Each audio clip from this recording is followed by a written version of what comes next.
Vamos à palavra de Deus nesta manhã. O meu filho, o Mateus, ele lançou na semana passada, ele lançou o trabalho dele, criação dele, música e letra, e contou com a ajuda aí do Abner e dessa galera bacana aí, forte da música, né?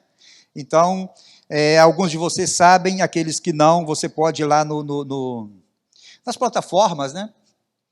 E ouvir a música que se chama Hiding Place. E essa semana eu estava ouvindo essa música, eu estou ouvindo muito essa música, sabe? Eu escuto muito essa música do meu filho, né, irmão? Você tem que ouvir, né? Já falei com ele, se ninguém ouvir sua música, fica tranquilo que seu pai vai ouvir, entendeu? Então, e eu estava ouvindo essa música essa semana, né? E tem uma parte dela que eu até falei para ele que eu gosto demais dessa parte, mas eu não tinha entendido o que isso teria a ver com a pregação de hoje até 10 minutos atrás. E nessa música dele, que se chama Hiding Place, ou Esconderijo, né? Ele diz assim, no refrão, depois do refrão ele diz assim: no meu esconderijo vou descansar, não importa onde isso leva, Senhor, eu serei suas mãos e pés, eu te seguirei. E eu estava ouvindo isto e me lembrei da história do livro, um dos livros cristãos mais vendidos de toda, eu creio que de todo o cristianismo, um dos livros mais vendidos, que é exatamente o livro Hiding Place. Hiding Place foi escrito por Corrie ten Boom, já ouviram falar? Corrie ten Boom foi que escreveu este livro, que no Brasil ficou famoso como o nome de O Refúgio Secreto. E conta a história dela e da sua família, que foram perseguidas por aquela turminha barra pesada de Hitler, e moravam na Holanda, né? Em Amsterdã, no bairro do Haarlem, e que era um bairro de judeus, e eles, o avô de Corrie já pregava o evangelho, toda a família foi criada no evangelho. E o pai dela tinha um negócio da família, de joias, de relógios, e ela ajudava o pai ali naquele negócio. Com a invasão da Holanda, quando Hitler invade então a Holanda, começou a perseguição ferrenha aos judeus, e este bairro era um bairro específico de judeus, e eles moravam ali. E conta a história, talvez alguns de vocês já conhecem muito bem, que eles então criaram uma maneira de proteger e esconder os judeus da perseguição de Hitler. A família começou a passar riscos enormes, porque eles queriam alimentar estes judeus, porque tudo foi fechado para os judeus. Se era judeu, não podia comprar, não podia vender, não podia nada. E eles então começaram a abrigar essas pessoas. E ela conta que o melhor que eles davam para as pessoas não era exatamente o esconderijo, mas o melhor que elas davam para essas pessoas era compreensão e amor e abraços. E essas pessoas então eram judeus e vinham para aquele lugar, e conta a história que a família desenvolveu com um arquiteto uma maneira e criaram no sótão da casa um esconderijo. E eles ficavam todos ali e recebiam pessoas, e eles criaram um mecanismo de quando havia algum perigo, se tocava uma campainha, sabe aquelas campainhas de antigamente, né? Que tocava como aquele som da cigarra, né? E tocava, e as pessoas corriam todos, entravam para dentro daquele esconderijo. E conta a história então que um belo dia chegou alguém dizendo que era judeu, e que precisava de abrigo, mas na verdade foi uma pessoa que foi para trair, e os traiu, e atraiu então a polícia, e então a polícia entrou, metralhou a casa, e forçaram a família a confessar, mas eles não confessaram, o esconderijo não foi descoberto, mas a família foi toda presa. Levaram toda a família presa, e a história conta então que o pai dela faleceu 2 semanas depois. Corrie foi com sua irmã Betsy para os campos de concentração, aonde Betsy veio a morrer também, E Corey viveu, me parece que até os 93 anos de idade na Califórnia. Sofreu muito. E você já vai entender por que eu estou te falando isto, porque na música ele diz assim, no meu esconderijo vou descansar, não importa onde isso leva, Senhor, eu serei suas mãos e pés, eu te seguirei. E eu estava pensando, e faz todo sentido, porque Corrie ten Boom, ela, no seu testemunho pessoal, ela diz que toda a perseguição que eles passaram serviu para que a família dela fosse exatamente isso aqui, fosse mãos e pés do Senhor. Toda a perseguição que ela passou, e eu já vou te falar um pouquinho mais sobre isso, tudo isso serviu para que o evangelho fosse pregado, que o evangelho fosse propagado pela família. Corrie escreveu essas palavras para a pessoa que a traiu. Ela disse assim, prezado Senhor, hoje, isso depois de passar um sofrimento enorme, hoje fiquei sabendo que muito provavelmente foi você que nos traiu. Passei 10 meses no campo de concentração. Meu pai morreu depois de passar 9 dias presos. Minha irmã morreu na prisão. Deus transformou em bem o mal que você planejou contra mim, pois isso me levou para mais perto dele. Uma dura punição aguarda você, mas tenho orado em seu favor para que o Senhor o aceite caso venha a se arrepender. Pense que, ao pender na cruz, o Senhor Jesus também levou consigo os pecados que você cometeu. Se admitir isso e desejar tornar-se filho de Deus, você será salvo por toda a eternidade. Eu o perdoo de tudo o que fez. Deus fará o mesmo, se assim você lhe pedir. Ele o ama. Ele o ama e enviou o próprio Filho à terra para redimir seus pecados, os quais, por natureza, seriam motivo da sofrida punição, como seria para mim. De sua parte, você deve responder a esse ato divino. Se ele lhe diz, venha a mim e dá-me seu coração, sua resposta deve ser, sim, Senhor, eu irei e tornar-me-ei teu filho. Palavras que ela escreveu para a pessoa que a traiu, mas depois de sofrer muito. Por que nós estamos falando de tudo isso? Porque eu quero levar a você a meditar comigo nesta manhã aquilo que mexeu demais com toda a minha estrutura esta semana.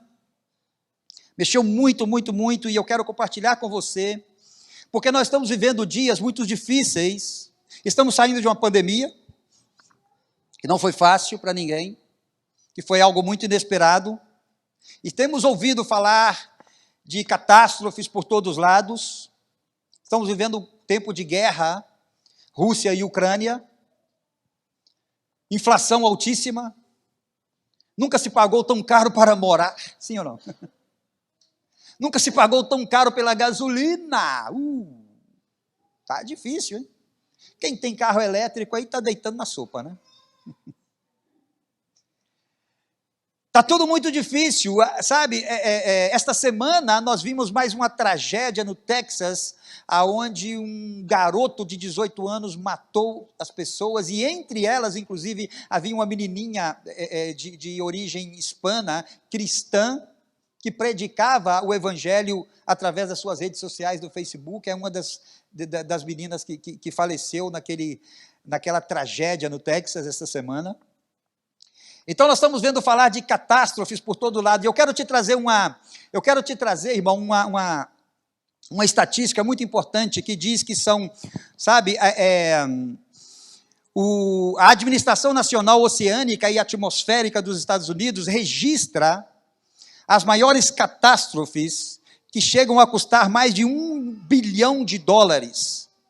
E eu quero só que você entenda comigo por que a gente está falando de tudo isso. Veja bem, por décadas foi feito um estudo e se separou por décadas a média de tragédias que acontecia. Então, dos anos 80 aos 90, eram quase 3 tragédias desta natureza, tá bom?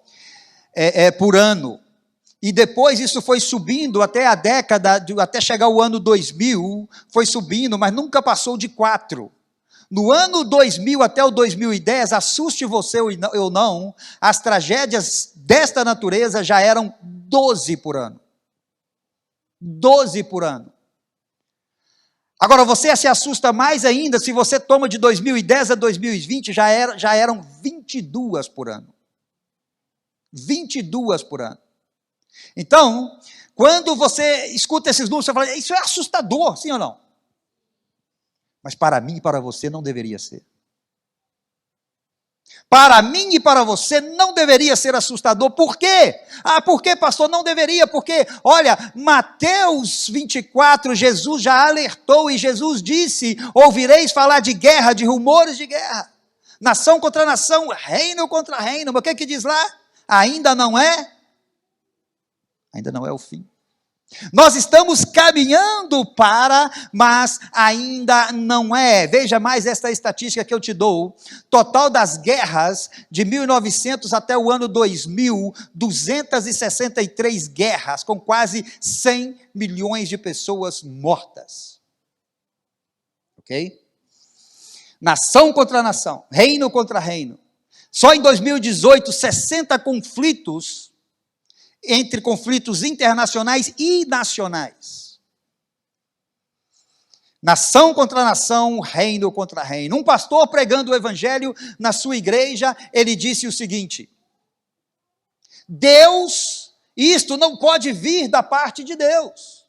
Porque se Deus estivesse permitindo isso, Deus seria um mau gestor. A igreja levantou e aplaudiu, mas não deveria. Porque não é verdade que Deus perdeu o controle de nada. Deus jamais perdeu o controle e Deus jamais deu o controle para o inimigo. Eu quero levar você a meditar nesta manhã que as tragédias vêm também da parte de Deus, sim, mas com um propósito específico.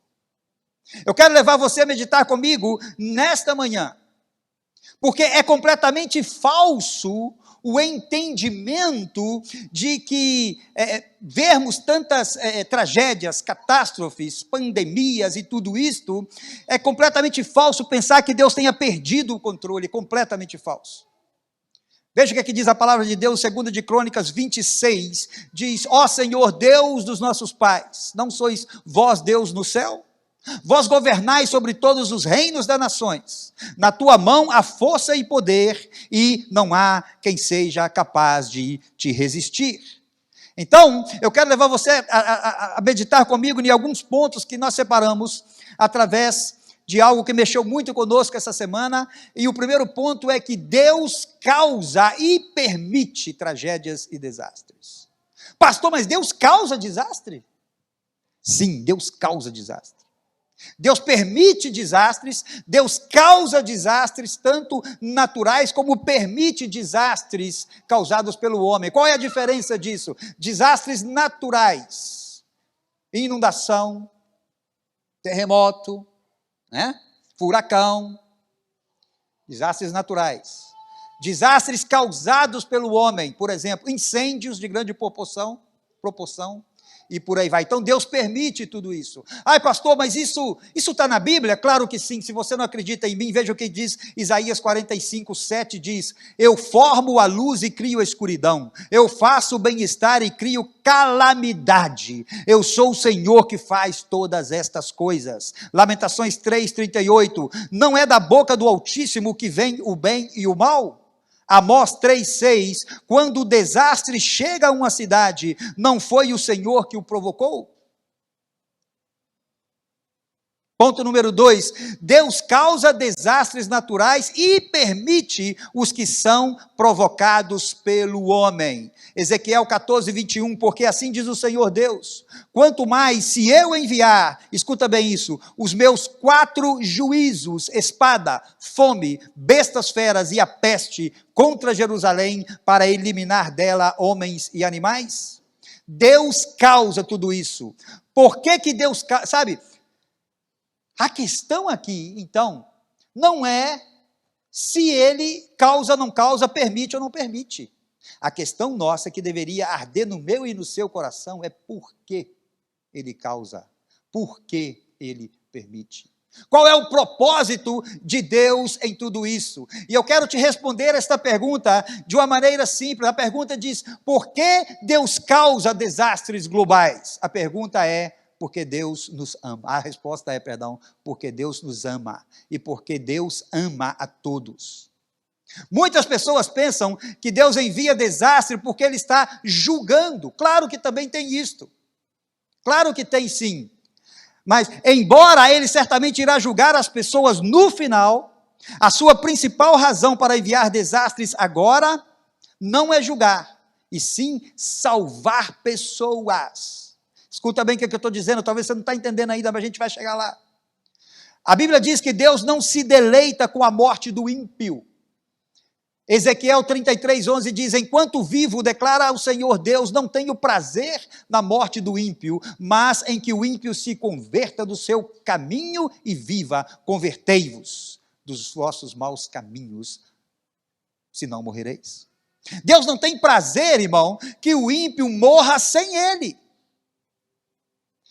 Sabe, a igreja deveria entender isso e viver isso de uma maneira que isso pudesse incomodar tanto o teu coração, que quando alguém morre, você deveria parar e perguntar, mas tinha Jesus ou não? Para onde ele vai agora? Deus não tem prazer na morte do ímpio, jamais teve. Jamais teve. Deus permite então porque Deus ama, porque Ele não se deleita, e a gente vai entender isso. Agora responda-me uma coisa, por favor. É verdade ou não, que quando as pessoas enfrentam calamidade ou desastres, elas se voltam mais para Deus? Ou só eu cheguei a esse entendimento? Hã? Quando a coisa está mais difícil para você, você não busca mais a Deus?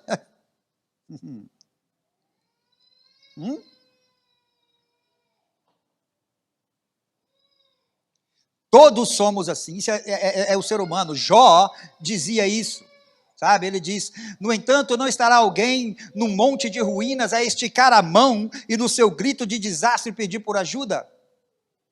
É assim, é assim.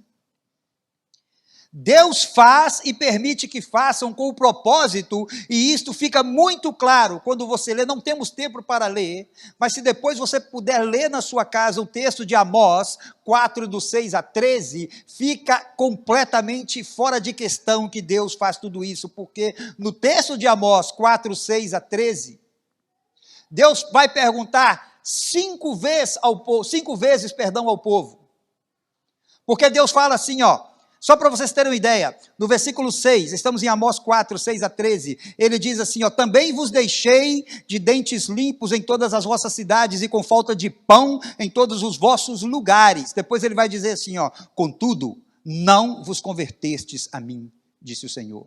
E por 5 vezes neste capítulo, neste texto, Deus vai dizer isso, tudo o que ele fez, e ele vai dizer, contudo, não vos convertestes a mim, disse o Senhor.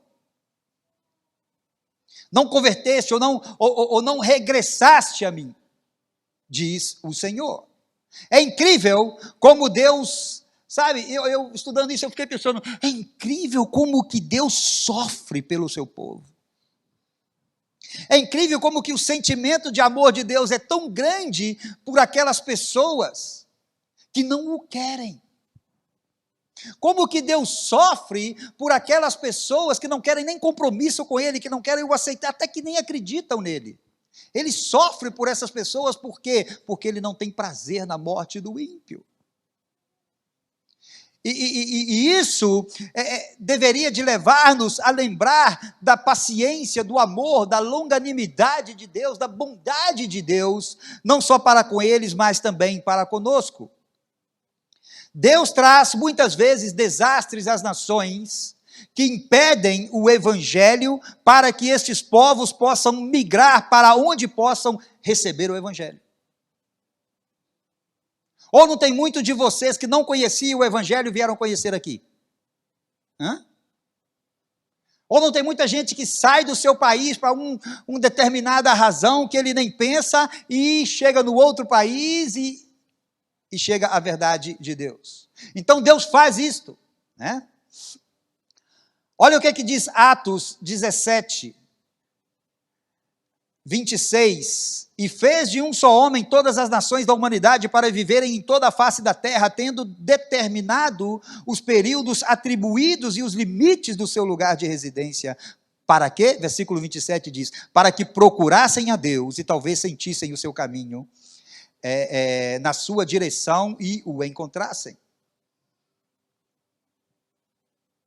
Deus usa o desastre ou a tragédia, às vezes também para trazer as pessoas de volta para Ele. Pessoas que vão da sua presença, Deus depois, às vezes, usa tragédias e usa calamidades, inclusive, para trazer de volta essas pessoas. Lembram do texto de 2 Crônicas 7,14? Quem lembra? Lembram? Se o meu povo... Lê lá para mim, todos juntos.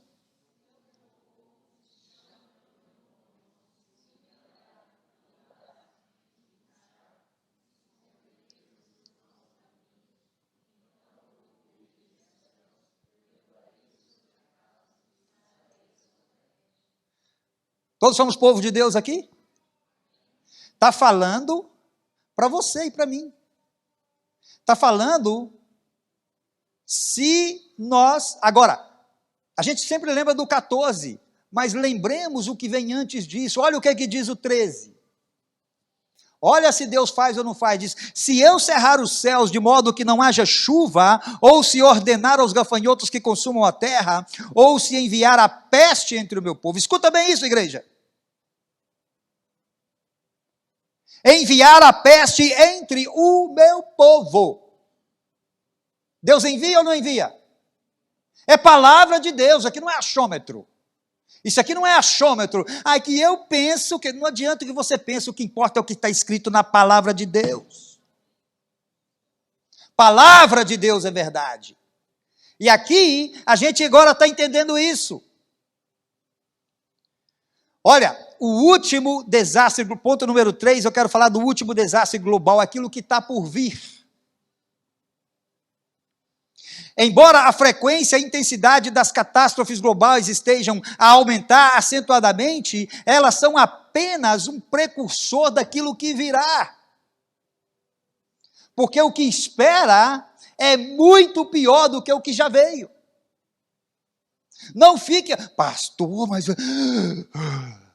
É palavra de Deus. Você não prepara se não quiser.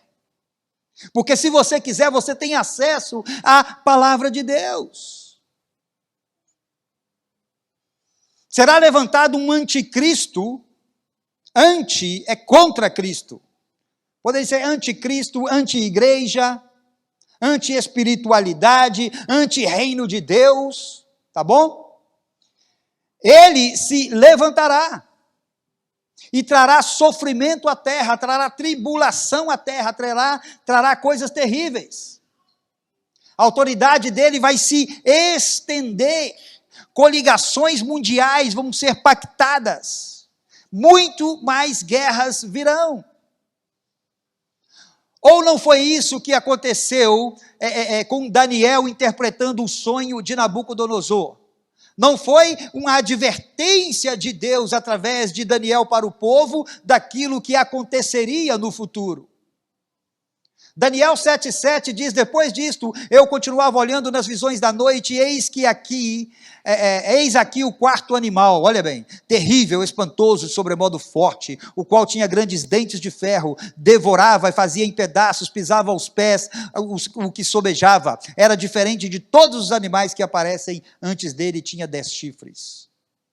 Irmão, olha, nós não temos tempo para entrar, mas isso aqui, esses 10 chifres, está falando exatamente de uma coligação maligna, de ecumenismo entre as nações, que será liderada pelo anticristo, e pasme-se você, isso não é uma questão só política, é uma questão também religiosa. O domínio do anticristo será completamente político e também religioso. 1 de João 2,22 diz, este é o anticristo. Quem é o anticristo? Aquele que nega o Pai e aquele que nega o Filho. Olha, Mateus 24, 21 vai dizer assim: pois então haverá grande tribulação, como não tem havido desde o início do mundo até agora. Tudo isso que você está vendo, todas essas tragédias, só pode ser permitida a Deus por isso. Por que Corrie ten Boom entendeu isso? O que é que fez a tragédia na família? E a gente está falando de tragédia pesada, a gente está falando de morte do pai, morte da família, morte da irmã, morte dos irmãos. E aquela mulher, conta-se a história que ela no campo de concentração, eles colocavam elas com uma alimentação por dia, uma sopa rala. E elas tinham que passar um tempo de castigo do lado de fora na neve. Muitas morreram. Muitas ficaram doentes. E aquela mulher, ela conseguiu levar com ela uma Bíblia. E de maneira inexplicável, ela conseguiu passar com aquela Bíblia para sua cela, onde todas as mulheres eram revistadas antes, só ela não foi. Ela penetrou ali com aquela Bíblia e ela pregava ao Senhor Jesus ali. Corrie diz que quando ela não tinha nada de luz na sua cela, ela citava versículos da Bíblia para as outras mulheres. E a reunião cresceu tanto, e havia mulheres de todas as partes da Europa. Veio uma manifestação de pulgas naquele lugar, e os soldados não podiam entrar porque tinham medo das pulgas. Mas as pulgas não infectavam elas. E elas então aproveitavam, e como os soldados não iam ali, elas reuniam todas aquelas mulheres em um lugar que era para 400 mulheres, havia 1.400. E elas pregavam o evangelho depois do jantar, todos os dias. E Corrie diz que ela começou a pregar o evangelho em holandês, e alguém traduzia para o alemão, outro traduzia para o polonês, outro traduzia para o... E foi se traduzindo, e a palavra de Deus foi propagando por aquelas 1.400 mulheres. Por que Deus permite tragédias? Se não para que o reino dele cresça. Senão para que as pessoas possam entender. Porque é na tragédia que muitos olham mais a Deus. C.S. Lewis, que é um dos meus escritores cristãos favoritos, ele diz assim, Deus sussurra-nos nos nossos prazeres. Fala na nossa consciência, mas grita nas nossas dores. As dores é o megafone de Deus para despertar um crente que está surdo. Não espere sentir dor para ser despertado pelo Senhor. Por que isso, pastor? Sabe, irmãos, olha, quando ele desperta um mundo surdo através do desastre, ele então faz o quê? Ele envia a sua igreja para compartilhar o evangelho. É aí que as pessoas estão mais tocadas, é aí que as pessoas estão mais sensíveis, é aí que é a minha e a sua oportunidade de dizer. Diga para uma pessoa que está enfrentando o câncer, se ela quer uma oração sua. Pergunte a ela se ela quer uma oração sua, e ela vai desejar ardentemente que você ore por ela e que aquele câncer se acabe imediatamente. A questão é que muitas vezes você não entende que o que Deus está fazendo naquela vida daquela pessoa, Ele está ensinando a você. Ele está usando aquilo para ensinar você, porque Deus ama as nações e quer que todas elas sejam salvas. Por isso, Ele está disposto a permitir privações, perseguições para o crescimento do seu reino. Talvez isso não faça sentido para você, mas isto é assim que acontece. Deus está fazendo isto hoje. Ou senão, qual seria o sentido da pandemia, irmão? Ou senão, qual para nós seria o sentido de passarmos esses 2 anos e meio desta catástrofe mundial que ninguém entendeu nada? Ou senão, não seria, porque, olha, Jesus Cristo, ele trabalha em todo o tempo, ele não perde um só momento, a palavra de Deus confirma isto. João 5,17, lembram? Ele diz, o meu Pai trabalha e eu também trabalho. Ele trabalha em todo o tempo, em todas as circunstâncias, em todas as situações, Jesus Cristo está trabalhando. Porque muitas vezes a catástrofe ou o que vem de mal na sua vida é para atrair você para junto dele. Infelizmente muitos não entendem e vão para mais longe dele. Lembre-se que ninguém pode ir ao Pai se não for por uma permissão dele mesmo. Então é por isso que ele precisa, às vezes, provocar para que as pessoas entendam. Ou não foi isso que ele fez no Egito com o faraó? Ou não foi isso que ele fez no Egito para o faraó? Não entende? Manda uma praga. Não entende com uma, manda duas, manda 10. Ou não foi Deus que matou o filho de faraó, irmãos? Ou estou enganado, a minha Bíblia está errada. Ah, não, é que Deus simplesmente permitiu. Não. Foi Deus que mandou para. E ele ainda avisou antes. Deixa aí o meu povo, senão... Sabe, quando nós vivemos esses tempos difíceis, essa deveria ser a pergunta que pudesse, queimar no nosso coração. Esse tempo difícil que eu estou passando, por que é? Tem gente que prega que a gente não pode perguntar a Deus por quê, né? Eu gosto de perguntar a Deus por quê, sim, viu, pastor? Eu gosto. Nem sempre ele me responde. Mas eu gosto de perguntar para entender o que ele está fazendo, aonde que ele quer me levar.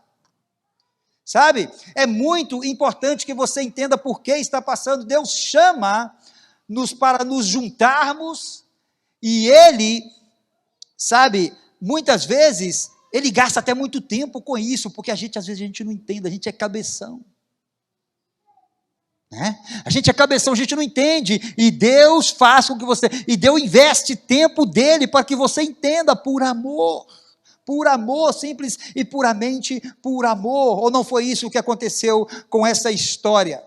Por que então que eu, já para a gente ir caminhando para o nosso fim, por que então que eu estava pensando, e essa música, essa letra que o meu filho escreveu nessa música tem tanto a ver, é exatamente por isso, porque quando eu li que eu serei mãos e pés no meu esconderijo secreto, Corrie ten Boom foi mãos e pés de Jesus, naquele lugar ali.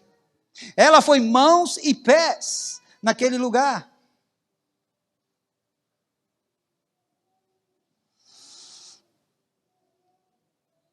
Trabalhavam dias exaustivos de 11 horas, e 2 vezes por dia, elas eram forçadas a suportar a chamada ao ar livre, na neve muitas vezes. Quando ficavam demasiadamente doentes para trabalhar, foram ajuntadas em caminhões, porque já não servia mais, elas eram tão ajuntadas em caminhões, e levavam para o crematório, onde essas mulheres entravam vivas no crematório e eram mortas, queimadas. Não podia, se ficasse doente, não podia falar que estava doente, senão morria. Isso sim é perseguição. Isso sim é calamidade. Isso sim. E agora nós chegamos ao entendimento desta mulher dizendo que ela aproveitou cada oportunidade para salvar. Pregava o Senhor Jesus para as mulheres, pregava o Senhor Jesus para os seus detratores. E Corrie ten Boom, se você quiser, veja a história dela, que até a sua morte foi uma das vozes mais ferrenhas do evangelho moderno para pregar o Senhor Jesus. Conclusão: Deus não tira o seu povo dos desastres. Ele envia-os para estes desastres, para salvar aqueles que são despertados nos desastres. Entendeu? Vou ler de novo, veja bem. Deus não tira o seu povo dos desastres. Ele envia-os para estes desastres, para salvar aqueles que são despertados pelos desastres. A Bíblia prevê uma grande colheita vindoura, irmãos. Não se assustem, tá bom? Não se assustem. A Bíblia prevê isto, sabe? Apocalipse 7:9 diz: depois destas coisas, vi e eis uma grande multidão que ninguém podia enumerar, de todas as nações, tribos, povos, línguas, em pé diante do trono e diante do Cordeiro, vestidos de vestiduras brancas, com palmas nas mãos. Olha bem essa visão que Deus dá para João. E Apocalipse 7, 13 e 14 vai dizer: um dos anciãos tomou a palavra dizendo: estes que se vestem de vestiduras brancas, quem são e de onde vieram? Respondi-lhe: meu Senhor, tu o sabes. Ele então me disse: são estes os que vêm da grande tribulação, lavaram suas vestiduras e as almejaram no sangue do Cordeiro. Até mesmo no momento mais difícil da história, para aqueles que passarão pela grande tribulação, até mesmo aí, vai haver alguém pregando o Evangelho. Uau! Uau! Na tribulação vão ficar todos aqueles que não aceitaram Jesus como Salvador. Mas o amor de Deus é tão grande, e se você ler Apocalipse, você vai ver tragédias e tragédias que sucederão. Primeiros 3 anos e meio, tribulação. Segunda metade, segundos 3 anos e meio daqueles 7 anos, a grande tribulação. Primeiros 3 anos e meio é o anticristo agindo.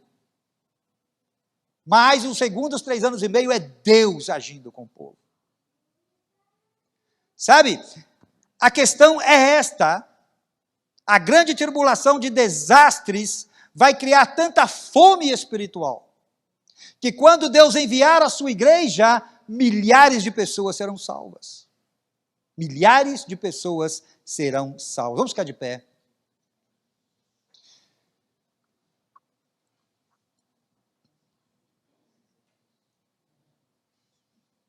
Vamos ficar de pé.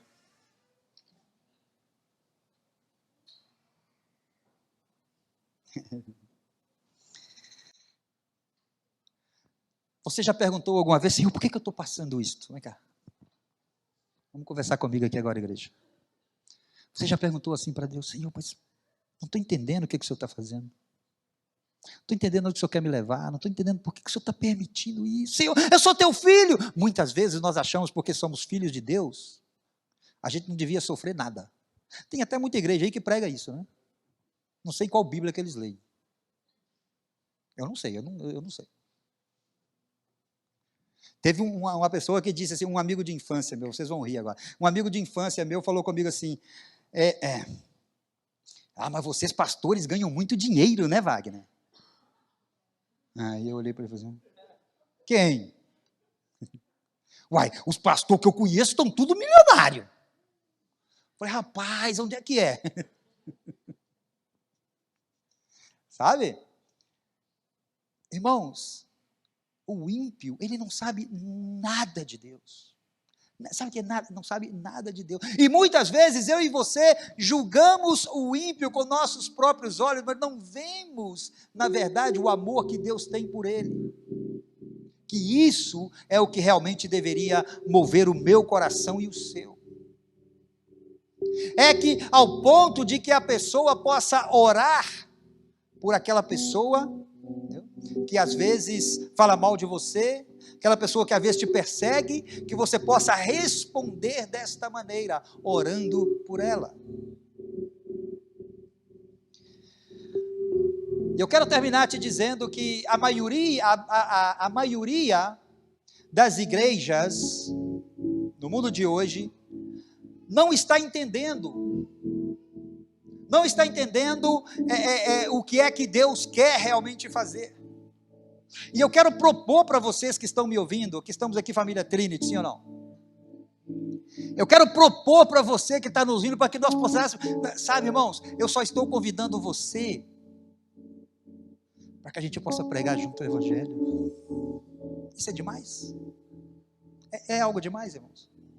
Eu só estou convidando você para que você venha comigo, para que juntos nós formamos uma equipe. Não é uma equipe melhor do que a outra, não, é uma equipe que queremos realmente pregar o evangelho nesta cidade, nesta nação e neste país. A igreja não está preparada para o que está por vir. As famílias não estão preparadas para o que está por vir. Então nós temos que começar, e temos que começar já. É por isso que nós estamos falando vamos começar já com o nosso trabalho de discipulado em células. Preparem-se, porque vamos entrar dentro das suas casas uma vez por semana. Olha, preparem-se. Tá bom? Né, pastor Cláudio? Vamos entrar dentro das suas casas uma vez por semana. Vamos discipular, vamos preparar as pessoas. Você vai poder chamar o seu vizinho que não conhece a Deus. Vem para cá. A igreja precisa é por isso que a gente está pedindo a vocês, venham orar, venham estudar a Bíblia. É por isso, porque nós queremos nos preparar para aquilo que está por vir, que é muito mais do que aquilo que já veio. Vamos nos organizar de uma tal maneira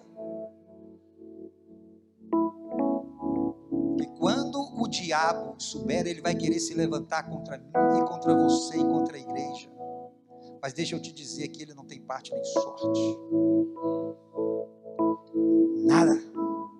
E nada do que ele possa fazer afetará, porque nós estamos determinados. A passe o que passe, nós vamos ser voz de Deus, nós vamos ser arautos do Senhor nesta cidade, nós vamos nos levantar, nós vamos nas suas casas, nós vamos nas praças, os nossos jovens vão estar pregando o evangelho, os nossos adolescentes já estamos formando aí atrás crianças, que amanhã estarão pregando o evangelho nesta cidade. Venham comigo, venham com nós os pastores, com o pastor Carlos, venham conosco. Este é o desafio que nós temos para você nesta manhã. Feche os seus olhos e agradeça ao Senhor pela palavra.